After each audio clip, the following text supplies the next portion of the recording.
أهلا بيكم. لو قلت لك إنك بتكذب كل يوم وبتلبس قناع قدام كل حد، هل هتزعل؟ طب لو قلت لك إن ده مش عيب، ده ذكاء نفسي. النهاردة هنتكلم عن حاجة كلنا بنعملها بس بنكرهها لما حد بيقولها صراحة، وهي القناع الاجتماعي. أنا إسماعيل أحمد ودي قناة الجانب الرمادي، يلا بينا نبدأ.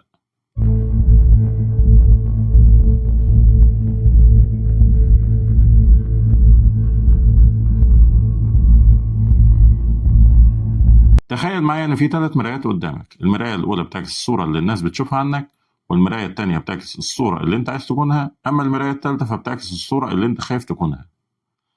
دلوقتي لو قلت لك اكسر مراية واحدة بس، هتختار أنهي واحدة؟ الإجابة على السؤال ده هي اللي بتحدد علاقتك بالقناع الاجتماعي، لأن كل واحد فينا عايش ما بين ال3 مرايات دول. السؤال مش هل أنا بلبس قناع، السؤال أنهي مراية فيهم أنا بصدقها. يلا بينا نفهم، بس في البداية ما تنساش لايك شير سبسكرايب وفعل زر الجرس عشان دايما يوصلك كل جديد. لما حد يقول لك أنا كتاب مفتوح، أنا ما بعرفش أكذب، أنا دايما على طبيعتي، خليني أقول لك حاجة: ده أكبر قناع بيلبسه. ليه؟ لأن فكرة إنك بلا قناع دي نفسها وهم نفسي. في علم النفس في وهم منتشر ممكن نسميه وهم الشفافية المطلقة، والحقيقة إن مفيش حد كتاب مفتوح طول الوقت. كلنا بنفلتر كلامنا حسب السياق، حتى الصراحة نفسها ممكن تكون قناع بنستخبى وراه. يعني مثلا الشخص اللي بيقول أنا بقول اللي في دماغي براحتي، هل بيقول ده لمديره في الشغل؟ غالبا لأ. يبقى هو بيختار إمتى يكون صريح، وده قناع برضه. طيب ممكن تسألني وتقول لي طب لو في حد فعلا بيقول أي حاجة لأي حد؟ الحقيقة إن لو في حد بيقول كل حاجة لأي حد من غير تفكير، فده مش كتاب مفتوح، ده شخص عنده ضعف في الحدود الشخصية. في علم النفس بنسميه اوفر شيرنج، يعني إفراط في المشاركة.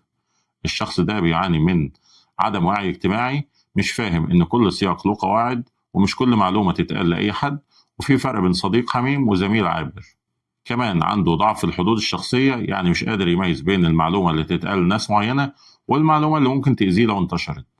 وكمان عنده عدم تنظيم عاطفي، يعني بيستخدم الكلام كتنفيذ عاطفي غير منضبط، مش بيفكر في العواقب، ومش واخد باله من ردود أفعال الناس. عنده حاجة مثل القبول أو التفريغ. كمان بيبقى عنده نوع من السذاجة الاجتماعية، لأن ده كله بيخليه يفتكر إن الصراحة المطلقة فضيلة، ومش واخد باله إن مش كل الناس أمينة، وإن الصراحة من غير حكمة بتبقى ضرر، وفي معلومات لو وقعت في الإيد الغلط بتتحول لسلاح. يعني الشخص ده مش هيبقى شخص فاضل، ده هيبقى شخص عنده نقص في المهارات الاجتماعية وعدم نضج عاطفي. وده مش فضيلة، ده خطر على نفسه، وغالبا هو آخر واحد بياخد باله من الحكاية دي. يبقى الخلاصة إن الإنسان الطبيعي بيلبس قناع، والإنسان الذكي بيعرف إمتى يلبسه. طيب إيه الإطار النفسي اللي بيفسر ده؟ ده اللي هنفهمه دلوقتي. عالم الاجتماع إيفرين جوفمان قال إن الحياة الاجتماعية زي مسرح، كل واحد فينا ممثل، وكل موقف اجتماعي يعتبر مشهد. والقناع ده الدور اللي بنلعبه، مش عشان إحنا منافقين، عشان المجتمع مش بيقبل كل أوجه شخصيتك في كل مكان.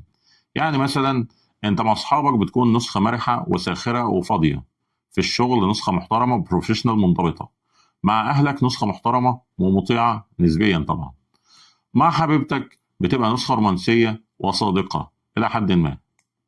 مين النسخة الحقيقية في كل دول؟ هقول لك إن كلهم، لأن كل قناع بيعكس جزء من شخصيتك، مش كل شخصيتك. القناع الاجتماعي مش رفاهية، ده آلية بقاء. تخيل إنك عايش في مجتمع بيعاقب الاختلاف وبيرفض الضعف وبيستغل الصراحة. طب لو شلت القناع في الوقت الغلط هتتعرض لإيه؟ أولا ممكن تتعرض لعقاب اجتماعي زي نبذ واستبعاد وقطيعة، أو استغلال عاطفي زي كل ما تقول سر حد يستخدمه ضدك، أو هجوم على هويتك. والحقيقة إن دراسات كتيرة في علم النفس الاجتماعي بتشير إلى إن الناس اللي بتشارك كل حاجة عن نفسها بتعاني من القلق الاجتماعي والشعور بالندم وضعف الحدود الشخصية. كمان خد بالك من الأعراف والعقاب. المجتمع عنده أعراف اجتماعية، زي إن الراجل ما بيعيطش، والبنت لازم تكون هادية، والموظف لازم يبتسم حتى لو مضغوط. لو خالفت الأعراف دي فبيبقى العقاب فوري، زي نظرات استنكار وهمسات من ورا ظهرك واستبعاد من الدائرة الاجتماعية. القناع هنا مش خيانة لنفسك، ده حماية من عنف المجتمع. والسؤال اللي هيطرح نفسه دلوقتي: هل القناع الاجتماعي وشين؟ يعني هل هو نفاق؟ الإجابة لأ، بس أحيانا ممكن يتحول لكده. والفرق مش في القناع نفسه، الفرق في النية والوعي والاتساق الداخلي. وخلينا نفرق بين القناع والنفاق. القناع الاجتماعي هو تكيف واعي واختيار للسلوك حسب السياق، وحماية للذات أو للعلاقة. أما النفاق فهو تعارض متعمد بين اللي بتقوله وبين اللي بتؤمن بيه، وبيبقى بهدف زي مصلحة أو خداع أو استغلال. وخليك فاكر إن القناع بيحمي الحدود، أما النفاق بيكسرها. طيب إمتى الشخص ما يبقاش بوشين؟ لو قيمه الأساسية ثابتة سلوكه بيتغير بس مبادئه ما بتتغيرش، واختلافه بيبقى حسب السياق مش حسب المصلحة. ومثال بسيط على كده، شخص محترم في الشغل بس مع أصحابه بيهزر براحته، ده مش وشين، ده سياقين مختلفين. أما إمتى القناع بيتحول لنفاق؟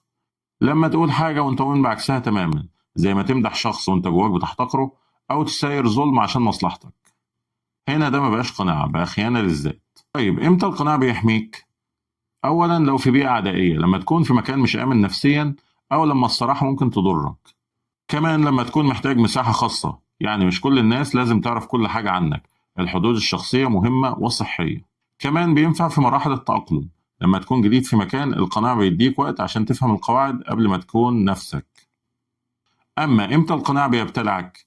لما تنسى أنت مين أصلا، لما تلبس القناع لدرجة إنك تصدق إنه أنت، فده بيعمل تشتت هوية. كمان لما تلبسه في كل مكان، حتى مع الناس اللي المفروض تكون على طبيعتك معاهم، فالنتيجة إن يحصل لك وحدة عاطفية. تالت حاجة، لما تلبس قناع مناقض لقيمك، مثلا تتظاهر بالسعادة في علاقة سامة، أو تتظاهر بالاقتناع بشيء أنت ضده تماما، ده بيسبب تنافر معرفي. وخليني أسألك سؤال، بس السؤال هو مش هل الصدق فضيلة؟ لا، السؤال هو هل كل حقيقة لازم تتقال، ولا في حقائق وزنها النفسي أكبر من إن المجتمع يشيلها؟ أحيانا الصمت أرحم من الصراحة، وأحيانا القناع أذكى من الفتح. الخلاصة، الحكمة مش إنك تشيل القناع، الحكمة في إنك تعرف إمتى تلبسه. يعني القناع الاجتماعي مش عدو، المشكلة الحقيقة بتحصل لما تنسى إنك لابسه فتفقد نفسك، أو لما تلبسه طول الوقت وتعيش وحيد حتى لو في وسط الناس، أو ترفض تلبسه خالص فتتعرض لعنف نفسي واجتماعي. يعني الذكاء النفسي الحقيقي إنك تعرف إمتى تلبس القناع وإمتى تشيله، ومع مين تكون نفسك. فاكر المرايات الثلاثة اللي قلنا عليهم في الأول؟ الحكمة مش إنك تكسر المرايات، الحكمة إنك تعرف تبص فيهم من غير ما تكره نفسك. في النهاية افتكر دايما، فهمك لنفسك هو أول خطوة للتغيير، والوعي هو مفتاحك لكل خطوة جديدة. ولو عجبتك الحلقة ما تنساش لايك، شير، سبسكرايب، وفعل زر الجرس عشان دايما يوصلك كل جديد. وأشوفك في رحلة جديدة جوه عقلك.